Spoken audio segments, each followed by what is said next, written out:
Bienvenidos a este nuevo desglose.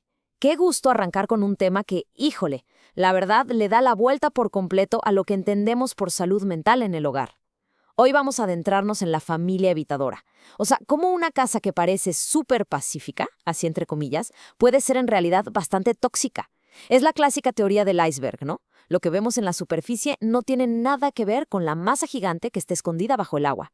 Así que, para quienes buscan entender de dónde vienen ciertas conductas inexplicables en la edad adulta, prepárense porque la información de este análisis es oro molido.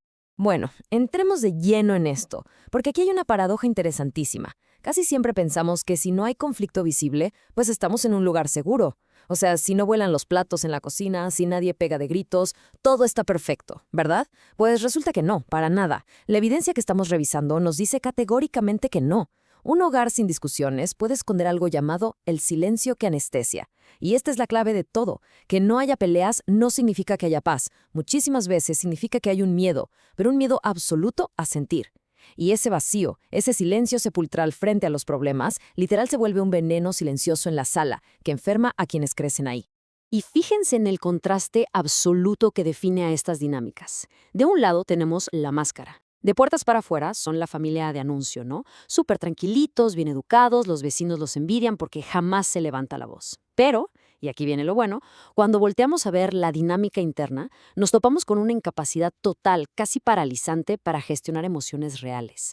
Cero tolerancia al conflicto. Los problemas simplemente se barren bajo la alfombra sistemáticamente para mantener una paz de mentiras. Entonces tenemos esta fachada de máxima tranquilidad, que tristemente esconde una realidad donde, pues, emocionalmente se están muriendo de hambre.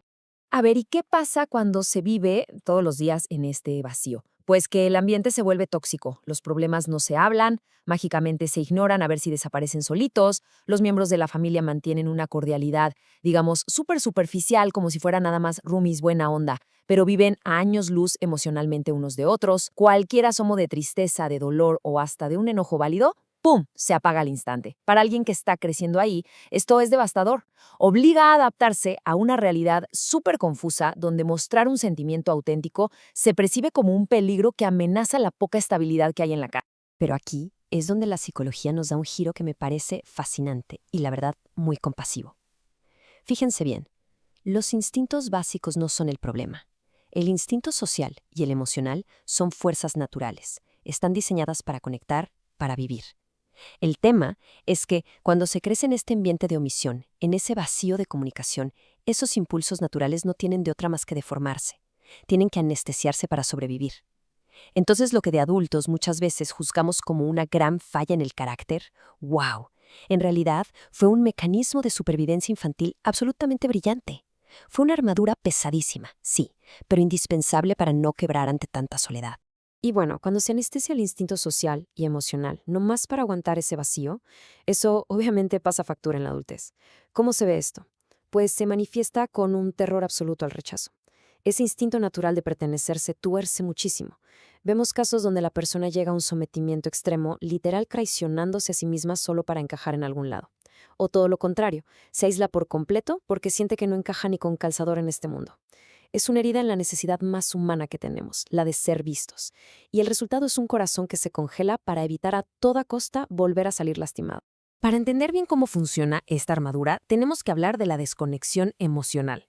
Seguro todos conocemos a alguien que parece súper frío, distante, que como que nunca se involucra. Bueno, es clave entender que esa frialdad no es un defecto de carácter, ni mucho menos falta de empatía, para nada. Es un mecanismo de defensa 100% inconsciente.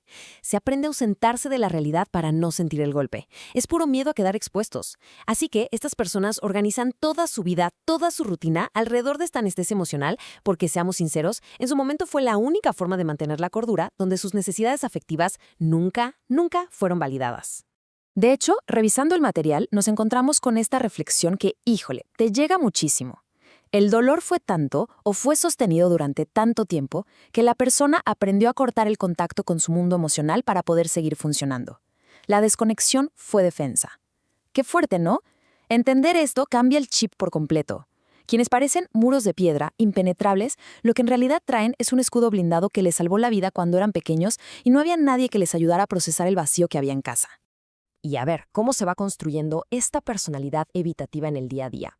pues con reglas invisibles pero de hierro. Si pedir ayuda solo traía incomodidad o decepción, la regla número 1 se vuelve no involucrarse demasiado. Y de ahí pa'l real, se aprende a jamás depender de absolutamente nadie, a no hablar de más y, lo más triste, a jamás sentir en voz alta.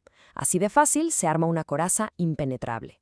El gran problema es que, claro, esto fue súper útil en el pasado, pero ya en el presente es una barrera gigantesca que aísla a la persona, bloquea la intimidad y le impide vivir de forma auténtica. Pero, ojo, no todo es malo. Aquí es donde empieza a asomarse la luz al final del túnel y arranca el camino de recuperación. Es un proceso súper esperanzador. El simple hecho de darle nombre a las cosas, de entender de dónde viene este historial, es literal como prender la luz en un cuarto oscuro. Pasar de ese caos emocional oculto a una comprensión clara y estructurada es el gran primer paso. Ya se deja de pensar que uno está roto o defectuoso, y se empieza a ver que el instinto actuó con toda la lógica del mundo para proteger frente a un vacío enorme. Ya con eso en mente, se puede avanzar. Ahora, para lograr esa claridad mental, las fuentes nos marcan algo interesantísimo. Hay que aprender a leer a nuestra familia, pero con un equilibrio de cirujano. O sea, sin justificar lo que estuvo mal, pero tampoco clavándonos en la condena. Esto es vital, de verdad. Si hay un estancamiento en el resentimiento y en echar culpas, la sanación se frena en seco y se vuelve pura amargura.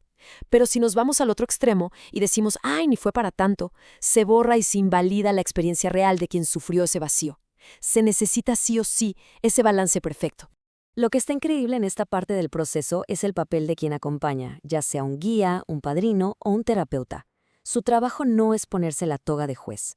La tirada nunca es andar repartiendo culpas ni buscando al villano de la historia. Para nada. Ellos usan la historia de la familia puramente como contexto, como el mapa que explica por qué se formó ese carácter. Ayudan a desenredar el pasado para abrir paso a la comprensión, mostrando que las conductas actuales nacieron como supervivencia, y así marcan una dirección que de verdad sea restaurativa, llena de esperanza. Y para seguir avanzando, está cañón, pero se requiere muchísima capacidad emocional para sostener dos verdades al mismo tiempo. La primera verdad es que sí, hubo una negligencia silenciosa y el individuo salió genuinamente lastimado. Esa es innegable. Pero la segunda verdad es que los cuidadores seguramente venían cargando sus propios fantasmas y traumas no sanados, y no supieron dar lo que nunca recibieron.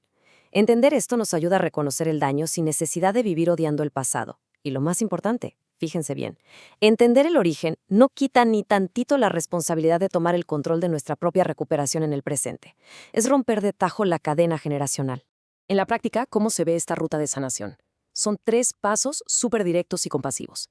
El primero es validar, o sea, decirle a esa parte anestesiada, entiendo perfecto que esta frialdad sirvió para protegernos en el pasado. El paso número 2 es invitar a la libertad, haciendo evidente que el escenario ya cambió. Pero a ver, aquí y ahora, ya no necesitamos ese escudo blindado para estar a salvo. Y por último, fomentar la responsabilidad. Es cambiar el chip de ¿por qué pasó todo esto? A, bueno, ¿qué se va a hacer de ahora en adelante con lo que pasó? Es el paso definitivo para dejar la victimización y pasar a la acción.